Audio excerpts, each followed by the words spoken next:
Hey everyone, I'm just back from Saint-Malo, having jumped on the overnight ferry, and I've just been looking at what's been happening in the Route de Rhum since yesterday's incredible start. But before we get into the detail, I just want to give you a quick update on Sam Goodchild, the British skipper of Leighton's sailing team, who suffered injuries to his face and hands during the final moments before the start after some gear failure on board his Ocean 50 Leighton. The good news is Sam is doing okay, and we all wish him a speedy recovery. So go, Sam. Yesterday's start was incredible, and Alec Wilkinson and I really loved doing the commentary.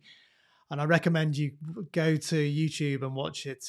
Watch the race start again. 138 teams, the largest race for a transatlantic. And the live pictures at the start in St. Malo were just amazing.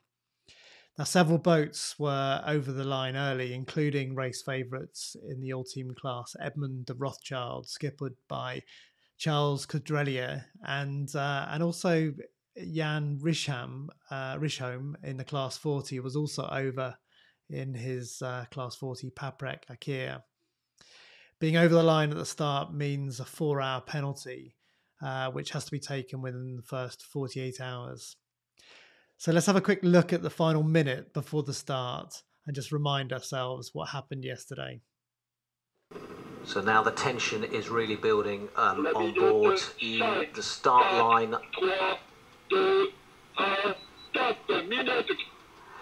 The start line now approaching fast, and some of these boats are too close to that start line. You can see the red buoy moving into the middle of the screen, and that is why they're now they're turning and moving up that start line. They don't want to be across early, or they'll pick up a penalty. Ian Lipinski on Credit Mutuelle. Obviously too early. He's one of the favourites to win this Class 40. And what do you do at this point, 30 seconds from the start, and you're in that position? Well, 30 seconds to go. I mean, it looked to me like some of these boats are really over the line. And, that mark may not actually be on the line, but it's certainly 15 seconds to go. Well, I've just spotted at the top of the screen, there's the grey ship, which is the middle of the start line.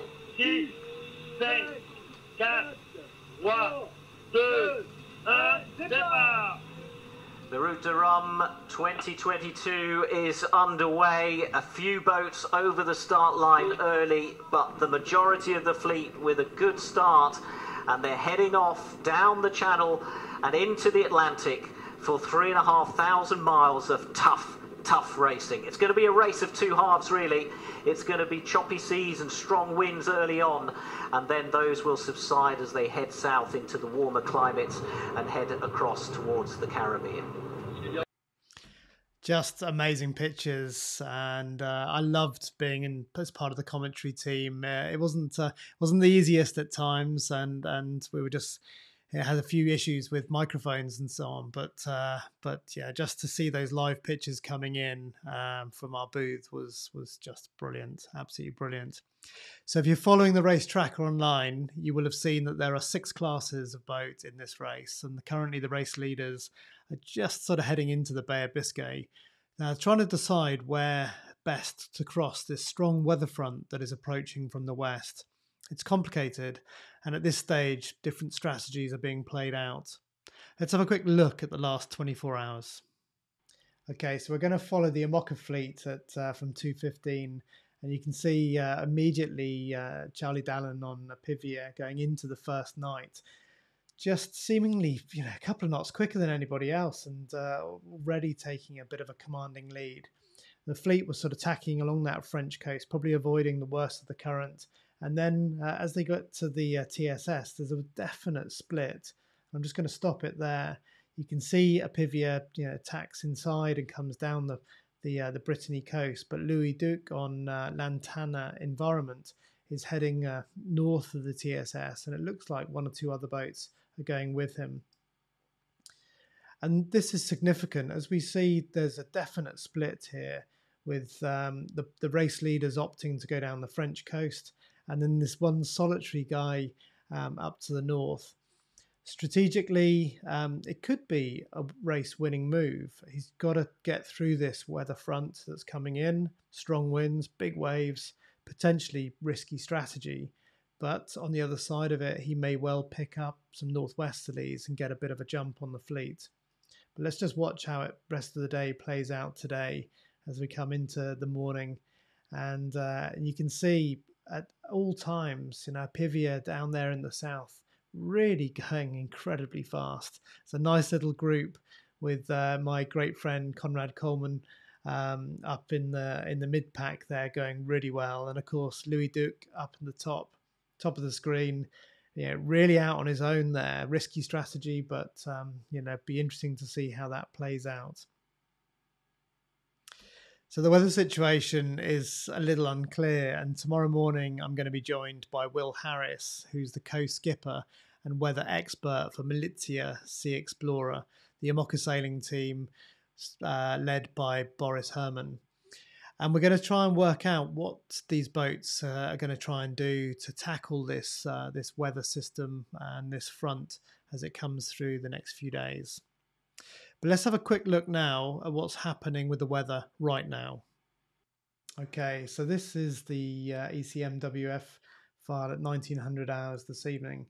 And if I just get my marker pen, the fleet at the moment are sort of, tucked away in here. Well, they're not really tucked away. They're sort of sheltering a little bit from this strong wind out to the west. And you can see the very strong front running down like this. And what the fleet are trying to do is decide where to cross it. Now, Louis Duc, as we saw earlier, he's sort of going up this way, and he's looking to get on the other side of the front, perhaps into these northwesterlies, and then he's got a great slingshot down towards this high pressure system, the Azores High. But it's risky. It's very strong wind, maybe 10-meter waves in here, and the chance of damage. Whereas for Pivia, it may well be that he ends up, working his way down here and looking for a crossing on the other side of this a little bit further down, staying away from the worst of the weather, the worst of the waves. But let's just see what happens as we go forward to Friday lunchtime. Okay, so if we just fast track to tomorrow at let's go 12 o'clock. And what we'll do is we'll just draw back in where the fleet are, which will be somewhere around here. This front, as you can see, is stalled, and in behind it we've got some quite light winds. So it may be that the lead IMOCAs are just sort of working their way down here, sort of almost delaying going through the front so that they can go through when the breeze is a little bit lighter and the sea states just drop down a bit. But let's, if we just fast forward again, another 24 hours, and you can see that that front is active. We've got another low pressure system and another front coming in behind it. And I was just thinking about Louis Duc on Lantana.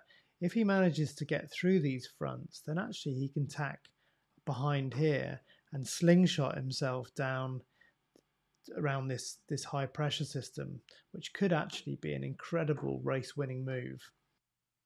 So it's looking pretty complicated out there, and I'm going to enjoy our session with Will Harris tomorrow, just looking at the options. The latest news is that race favourite Armel Leclerc has damaged a foil and is now heading to Lorient. So we'll bring you an update on this.